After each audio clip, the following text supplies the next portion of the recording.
오늘은 우리를 도우시는 성령님, 이런 제목으로 말씀을 드리려고 합니다. 우리는 흔들리는 세상 속에서 살고 있어요. 하나님께서는 이 흔들리는 세상 속에서 우리의 믿음의 뿌리를 깊이 내리기를 원합니다.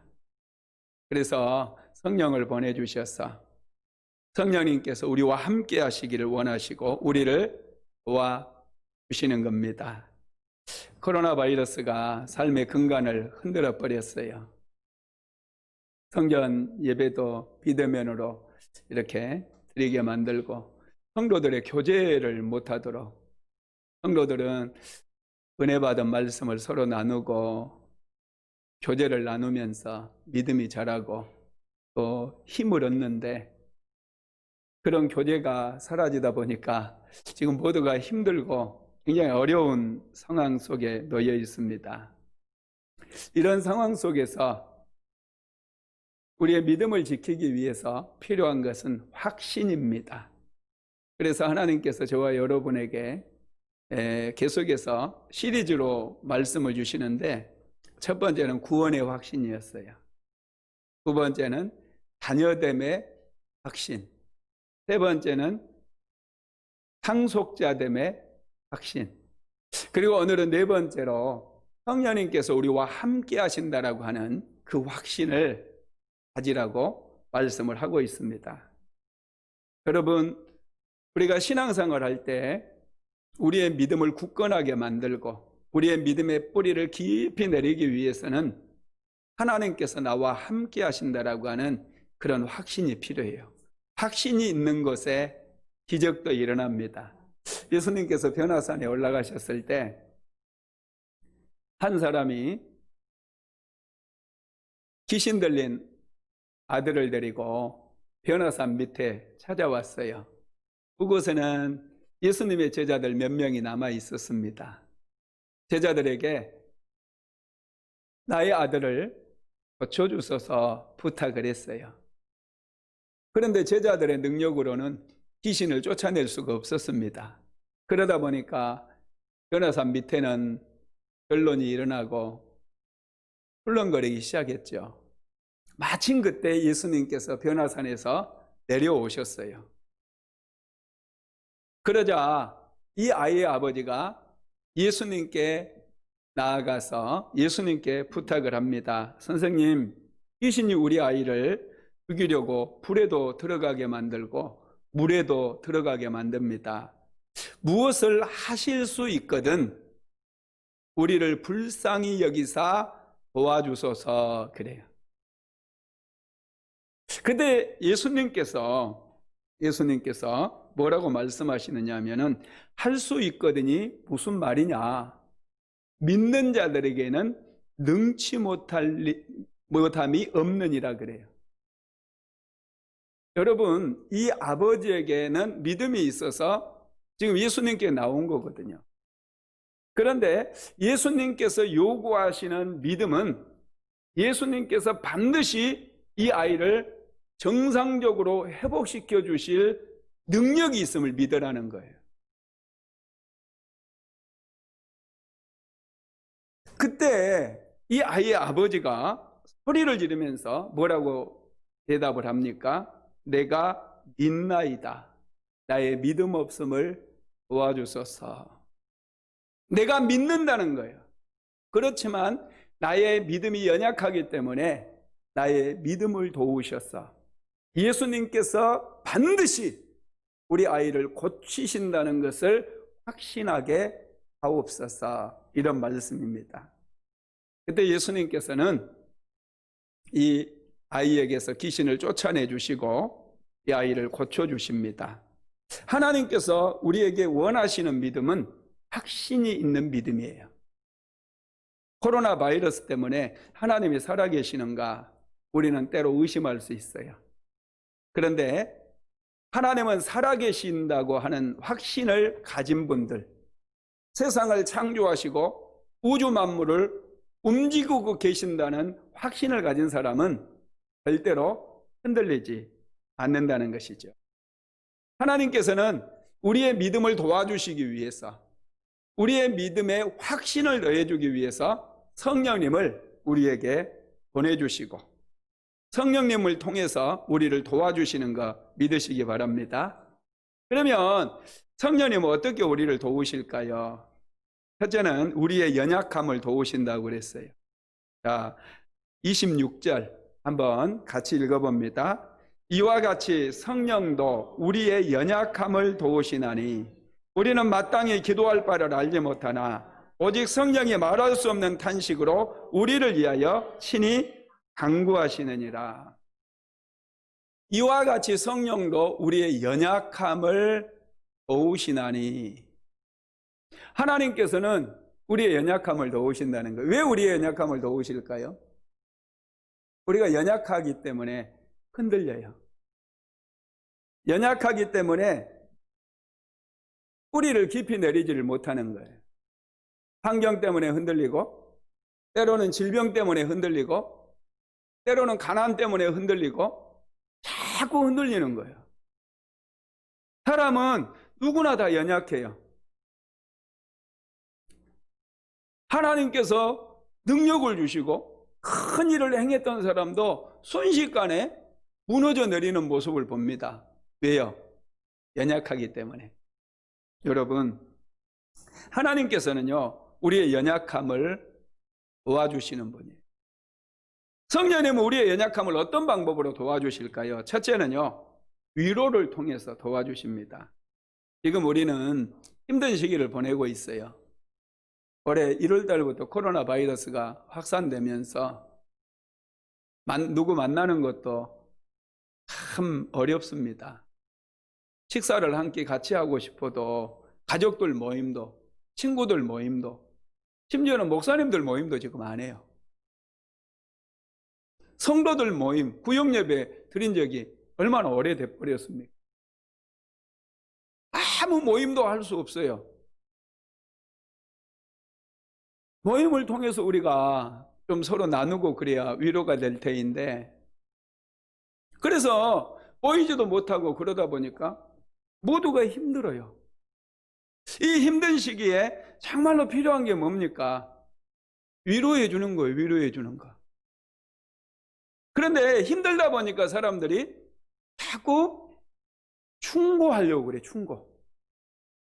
오늘 대한민국에서 한일 여러분 자꾸 충고하는 거예요. 정부에 대해서 자꾸 너희들 그렇게 하지 마라. 자꾸 충고해요. 서로 충고하려고 그래. 가족들 안에서도 서로 힘든데, 힘든 상황에서 가르치려고 하고 충고하게 되면 아무런 변화가 일어나지 않아요. 우리에게 정말 필요한 게 뭡니까? 위로해 주는 거예요. 위로해 주는 거. 위로는 부족한 것을 지적하는 게 아니에요. 위로는 공감해 주는 거예요. 힘들지. 서로 공감해 주는 거예요. 위로를 받으면요, 새 힘이 나고 용기가 생기는 거예요. 지금 우리에게 필요한 것은 위로입니다. 성령님은 그래서 우리에게 위로를 주시기 위해서, 성령님은 위로하기 위해서 우리에게 찾아오셨어요. 우리의 눈물도 씻어주시고, 우리의 눈물을 닦아주시기 위해서, 우리의 힘든 것을 아시고, 우리의 마음을 어루만져 주시기 위해서, 새 힘을 주시기 위해서 오신다는 거예요. 고린도후서 1장 3절로 4절 한번 같이 읽어봅니다. 찬송하리로다. 그는 우리 주 예수 그리스도의 하나님이시요 자비의 아버지시요 모든 위로의 하나님이시며, 우리의 모든 환난 중에서 우리를 위로하사 우리로 하여금 하나님께 받은 위로로서 모든 환난 중에 있는 자들을 능히 위로하게 하시는 이시로다. 고난 중에도요, 위로가 있으면 우리는 견딜 수 있어요. 고난을 받을 때 그 고난을 견딜 수 있는 게 뭐냐면 힘이에요. 힘. 힘이 있어야 어떤 고난도 우리는 극복할 수 있어요. 그러면 어려움을 당한 이에게 우리가 힘을 줘야 되는데, 어려움을 당하고 있는 사람들에게 충고하면 힘을 꺾어버리는 거예요. 어려움을 당한 사람을 위로해주면 이것이 힘이 되고 능력이 되어서 고난을 견디게 하고 고난을 이길 수 있도록 만들어준다는 거예요. 두 번째로 하나님께서는요, 돕는 사람을 보내주셔요. 그래서 우리를 위로해 주시는 거예요. 고난이 힘들어요. 고난이 정말 힘든 거는 고난의 의미를 잘 모르기 때문에 고난이 더 힘듭니다. 그래서 고난은 여러분 우리를 깨뜨리는 거예요. 환경을 깨뜨리고 관계를 깨뜨리고 우리의 육체도 깨뜨리고 고난은 우리를 깨뜨려요. 어떤 고난은요 한꺼번에 막 여러 가지로 밀려들 때가 있어요. 반복해서 찾아올 때가 있어요. 그것 때문에 우리가 깨어져 버려요. 마음이 깨어져 버려요. 그래서 더 힘들어요. 관계도 깨어져 버리는 거예요. 몸도 약해지는 거예요. 그런데 하나님께서는 내가 고난 때문에 깨어져 있을 때 어떻게 우리에게 위로를 주시느냐? 사람을 보내주셔요. 신기해요. 주변에 있는 사람을 보내주셔서 손을 잡아주기도 하고 내가 기도해 주겠다고 위로해 주기도 하고. 그래서 우리는 사람을 소중히 여겨야 돼. 주변에 있는 사람 소중히 여겨야 돼. 어떤 목사님이 전에 이제 교회 이전을 앞두고 정말 힘들었대요. 지금 교회 이 상가 건물을 하나 사서 이전을 하려고 그러는데 8천만 원이 모자랐대요. 그래서 3천만 원을 어떻게 해가지고 마련했는데 5천만 원이 부족했다는 거예요.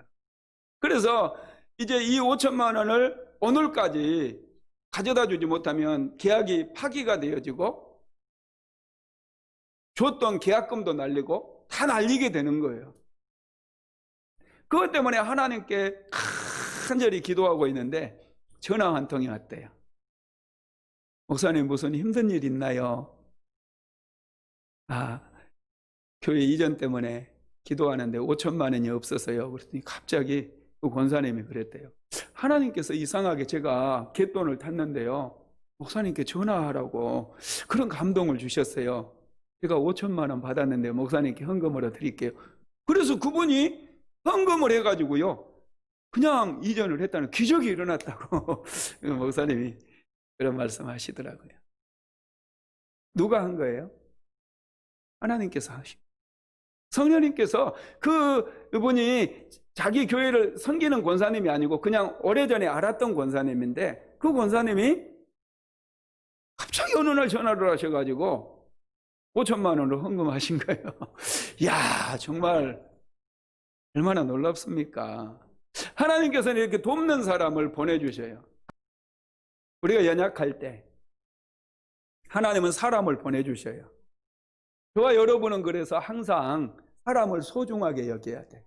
여러분 주변에 누가 있습니까? 먼저는 가까이에 있는 여러분 남편을 정말로 소중하게 여기고 아내를 소중하게 여기십시오. 자녀들을 정말 소중하게 여기십시오. 그리고 우리 교우들, 또 직장 동료들, 하나님께서 여러분 우리 주변에 사람들을 보내주신 것은 소중히 여기라고 섬기라고 보내준 거예요. 아무나 우리는 무시하면 안 돼요. 나보다 더 소중하게 여겨야 돼요. 세 번째로는 연약함을 능력으로 바꾸어 주심으로 우리를 위로해 주십니다. 성령님은 우리의 연약함을 통해 역사해요. 연약함을 하나님의 손에 맡겨드리면요, 그것이 강함이 되어져요. 오병이의 기적을 한번 가만히 묵상해 보세요. 보리떡 5개와 물고기 2마리가 뭐 그게 대단한 겁니까? 너무나 연약하고 보잘것없잖아요. 보리떡 5개와 물고기 2마리는 한 소년의 점심 도시락이에요. 너무너무 볼품이었고 서민들이 먹는 정말 보잘것없는 음식입니다. 그런데 그 보잘것없는 것이 예수님의 손에 들려졌을 때 5,000명이나 되는 사람이 배불리 먹고 12광주리가 남아버렸어요. 와우. 연약함은요, 사랑을 끌어오는 능력이에요. 사람은 연약한 사람을 좋아하고요, 연약한 사람을 사랑하고요, 약해 보이는 사람을 도와주려고 그래요. 자기보다 좀 약한 사람에게는 그래도 아량을 베풀어요. 자기보다 강한 사람은 어떻게 해요? 공격해요. 쓰러뜨려 버리려고 그래요.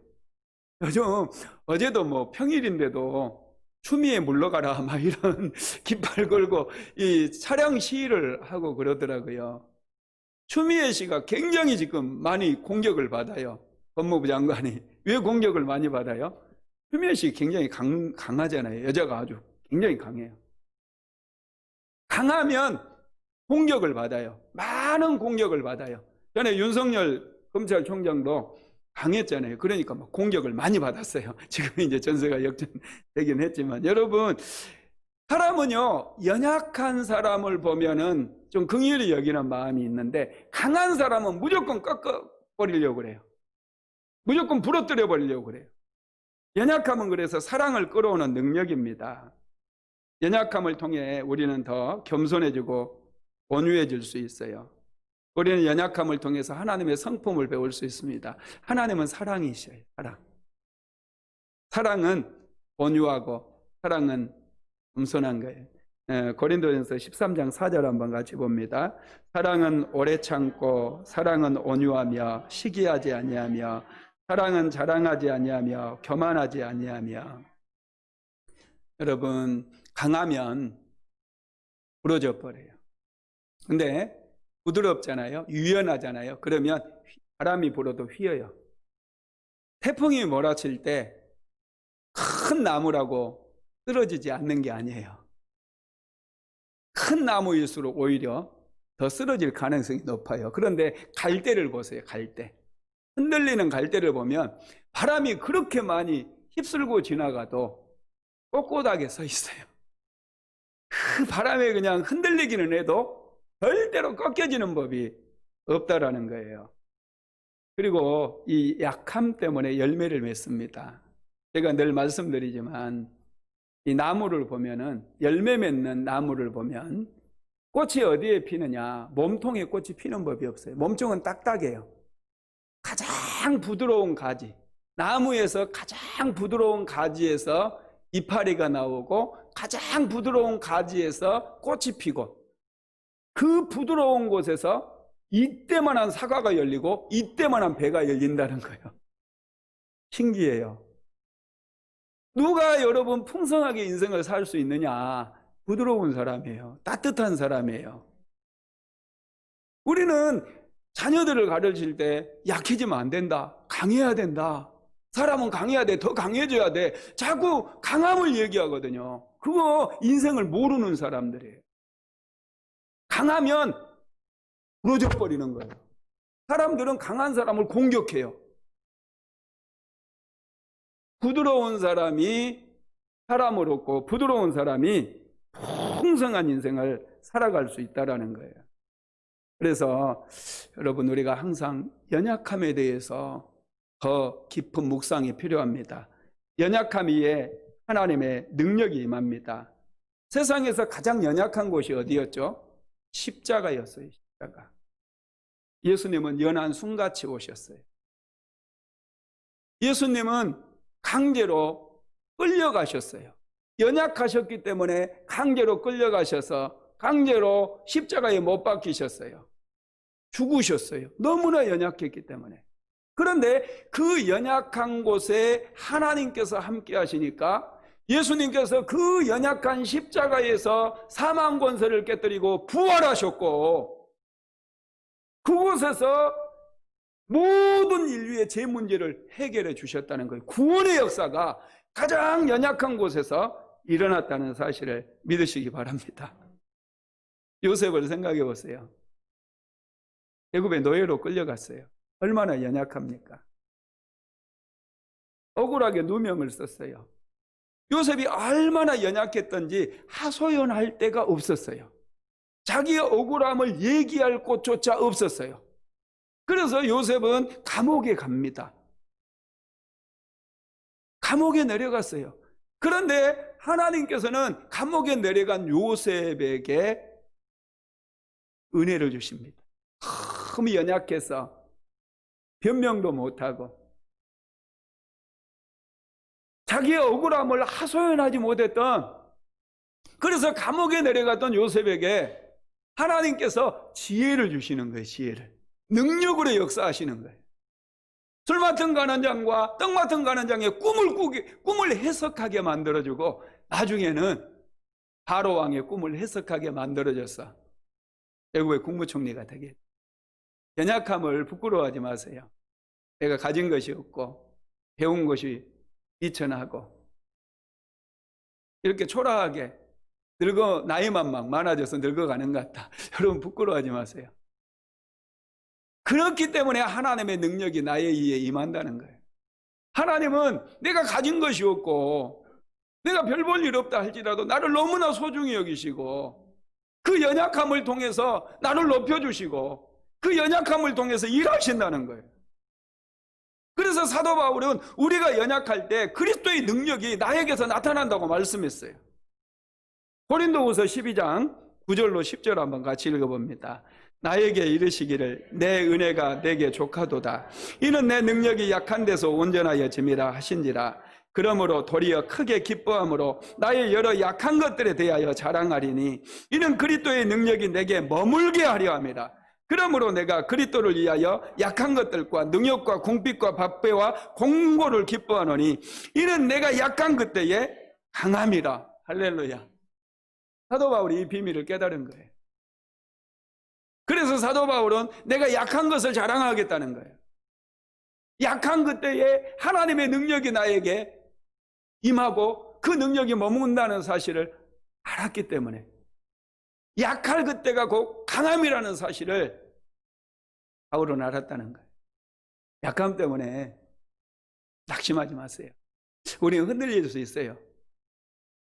비대면 예배 드리다 보니까 내가 믿음이 있는 건지 없는 건지 세상과 자꾸 타협하게 되어지고 자꾸 이리 휩쓸리고 저리 휩쓸리고 여러분 낙심하지 마세요. 성령님 우리를 도와주세요. 우리의 연약함을 도우시는 그래서 우리를 강하게 만들어주시는 그런 하나님이심을 믿으시기 바랍니다. 두 번째로 성령님은 중보기도를 통해서 우리를 도와주십니다. 로마서 8장 26절로 27절 한번 같이 봅니다. 이와 같이 성령로 우리의 연약함을 도우시나니 우리는 마땅히 기도할 바를 알지 못하나 오직 성령이 말할 수 없는 탄식으로 우리를 위하여 친히 간구하시느니라. 마음을 살피시는 이가 성령의 생각을 하시나니 이는 성령이 하나님의 뜻대로 성도를 위하여 간구하심이니라. 여기에 보니까 성령께서 우리를 위해서 뭘 하신다고 그랬어요? 탄식하시며 뭘 하신다고요? 간구한다고 그랬어요. 이 간구가 뭐죠? 기도잖아요. 여러분 생각해 보세요. 성령님은 하나님이시죠? 삼위일체 하나님, 삼위 하나님, 성부 하나님, 성자 예수님, 성령 하나님. 그런데 그 성령 하나님께서 뭘 하신다고요? 기도하신다는 거예요. 여러분 이걸 우리가 생각해야 돼요. 성령 하나님께서 기도하신다. 천지 만물을 창조하신 하나님께서 기도하신다는 거예요. 이게 무엇을 우리에게 가르쳐주고 있는 겁니까? 기도가 중요하다는 거예요. 기도에 관심을 가지라는 거예요. 하나님도 기도를 통해서 일하신다는 거예요. 기도의 세계는 여러분 영의 세계입니다. 기도의 세계는 신비의 세계예요. 기도하는 사람과 기도하지 않는 사람은요 차원이 달라요. 성령께서 왜 기도하시겠어요? 우리에게 기도를 배우라는 거예요. 기도를 가르쳐주고 있는 거예요. 너희도 기도에 대해서 관심을 가지고 너희도 기도하라는 거예요. 많은 분들이 살면서 문제 안 만나는 것을 좋아해요. 문제가 만나지 않게 되기를 기도하고 바라고 있어요. 아무 문제 없이 아무 걱정 없이 살아가는 것을 가장 아름다운 삶이라고 생각해요. 여러분 그게 아니에요. 문제가 찾아와도 이 문제를 깨뜨리고 이 문제를 돌파하면서 하나님께서 원하시는 그게 무엇인지를 깨달아 아는 거, 이게 중요한 거예요. 여러분 고난을 이기려면요 영적인 고도를 높여야 돼요. 영적인 고도. 태풍이 몰아칠 때 비행기는요 태풍의 영향을 안 받아요. 왜 안 받냐면 태풍 위에 구름 위로 올라가 버려요. 고도를 높여버려요. 태풍 위에 올라가면 그곳은 전혀 태풍이 불지 않아요. 오히려 햇볕이 쨍쨍해요. 놀랍죠? 저와 여러분도 영적인 고도를 높여야 돼요. 고난을 여러분 극복하려면 태풍이 몰아치고 있는 이것보다 나의 영적인 고도를 높이는 거예요. 태풍을 뚫고 올라가 버리는 거예요. 그러면 태풍의 영향을 전혀 받지 않는다는 거예요. 영적인 고도가 너무 낮다 보니까 환경에 요동을 치는 거예요. 태풍이 불면 이리 휩쓸리고 저리 휩쓸리고 이 환경의 영향을 다 받는 거예요. 그러나 영적인 고도를 높여버리면, 태풍을 뚫고 올라가 버리면 그곳은 따뜻한 햇살이 비치는 거예요. 할렐루야. 영적인 고도를 높일 수 있는 유일한 방법이 기도하는 거예요. 그래서 성령께서 우리를 위하여 친히 탄식하며 간구하신다 그랬습니다. 그런데 우리가 너무 연약해져 있으면요, 기도할 수 있는 힘까지 잃어버려요. 너무 어려움을 많이 겪게 되면 기도를 못해요. 하고 싶어도 어떻게 기도해야 되는지, 무엇을 위해서 내가 구해야 되는지. 그래서 성령께서 우리를 도와주신대요. 26절에 보면 이와 같이 성령도 우리의 연약함을 도우시나니 우리는 마땅히 기도할 바를 알지 못하나 오직 성령이 말할 수 없는 탄식으로 우리를 위하여 친히 간구하시느니라. 이게 얼마나 중요한지 몰라요. 우리가 어떻게 기도해야 되는지 너무 낙심이 돼가지고 기도할 힘을 잃어버린 그때에 성령님께서는 나를 위해서 친히 탄식하시면서 기도하신다는 거예요. 사람들이 기도할 때 너무 자기중심적으로 기도하거든요. 하나님의 뜻을 무시한 채. 여러분, 성령께서 우리가 너무 낙심이 되고 힘들으니까 어떻게 기도할 줄도 모르고 기도 자체도 막 포기하고 있는데 우리를 대신해서 친히 탄식하시면서 기도하신다는 거죠. 이 탄식한다, 이 말은요, 헬라어로 스테나조인데요, 이게 스테나스라고 하는 말에서 파생이 됐어요. 스테나스라고 하는 말은 좁다라는 뜻이에요. 좁다. 그래서 탄식한다라고 하는 뜻은 마음이 무엇인가 팍 짓눌려 가지고 좁아진 상태를 얘기합니다. 성령님께서 우리를 위해서 탄식하시면서 기도하는 것은요, 이 어떤 문제 때문에 우리가 짓눌려 가지고 아무것도 하지 못할 때 하나님께서 그 마음을 가지고, 간절한 마음을 가지고, 절박한 마음을 가지고 우리를 위해서 기도해 주시는, 그게 탄식하면서 기도해 주시는 거예요. 누군가가 여러분을 위해서 매일마다 기도해 주신다면 얼마나 행복하겠습니까? 여러분, 성령님은 우리를 위해서 탄식하시면서 기도해 주시는 분이에요. 매일마다 용기를 내시기를 주님의 이름으로 축원합니다. 많은 분들이 암병에 걸렸다가 기적으로 하나님께서 고쳐주시면 그게 은혜라고 간증을 하잖아요. 그런데 그것보다 더 큰 은혜가 암병에 걸리지 않는 거예요. 건강하게 사는 거, 이게 기적이에요. 이걸 깨닫는 사람이 복이 있어요. 교통사고 나가지고 차는 다 부셔져가지고 폐차를 했는데 나는 몸이 하나도 안 다쳤다. 그런 것들을 사람들이 간증해요. 그런데 더 놀라운 것이요, 매일마다 운전을 하는 나는 사고가 한 번도 안 나요. 이게 기적이에요. 이게 하나님의 은혜라는 사실이 깨달아져야 돼요. 성령님께서 우리를 대신해서 간구하시기 때문에 우리는 안심할 수 있는 걸 믿으시기 바랍니다. 세 번째로, 성령님은 깨달음을 통해서 우리를 도와주셔요. 고린도전서 2장 9절에서 10절까지 한번 같이 봅니다. 기록된 바 하나님이 자기를 사랑하는 자들을 위하여 예비하신 모든 것은 눈으로 보지 못하고 귀로 듣지 못하고 사람의 마음으로 생각지 못하였다 함과 같으니라. 오직 하나님이 성령으로 이것을 우리에게 보이셨으니 성령은 모든 것 곧 하나님의 깊은 것까지도 통달하시느니라. 하나님께서는 우리에게 깨달음을 주셔요. 이 하나님의 은혜는요, 깨달음이 깊어야 돼요. 깨닫지 못하면 똑같은 말씀을 봐도요, 이 말씀이 능력이 안 돼요. 그런데 똑같은 말씀을 하나님께서 주셨는데 이 말씀이 나에게 깨달아지잖아요. 이게 능력이 되어져요. 연약함을 극복하는 능력이 되어져요. 우리의 삶을 바꾸는 능력이 되어져요. 그래서 하나님께서 일하실 때는요, 항상 깨달음을 주셔요. 제가 기도할 때도 어떤 분 위해서 막 힘들다 막 이렇게 기도하면요, 하나님께서 네가 변화해야 된다, 이런 말씀을 종종 하시잖아요. 상대방 남편을 막 변화시키려고 기도하면 야, 네가 먼저 변해라, 그게 더 쉽다. 이런 깨달음이 임할 때 내가 변화되는 거예요. 그래서 인생이 여러분 바뀌게 되어져요. 하나님께서 요셉을 애굽의 국무총리로 세워주실 때 요셉에게 주신 것이 뭡니까? 깨달음이에요. 지혜예요. 성령이 임하면 우리가 지혜롭게 되어져요. 요셉이 술 맡은 관원장의 꿈을 들었을 때, 떡 맡은 관원장의 꿈을 들었을 때 그는 그 꿈을 해석할 수 있었어요. 왜요? 그 꿈의 의미를 깨달았기 때문에. 그래서 바로왕을 만나게 되잖아요. 바로왕이 요셉을 보자마자 요셉에게 자기 꿈을 얘기합니다. 가만히 요셉이 바로왕의 꿈을 들어보니까 이것은 7년 흉년이 찾아오고 그 다음에는 7년 흉년이 찾아오는 꿈이었어요. 요셉은 그 꿈을 해석을 합니다.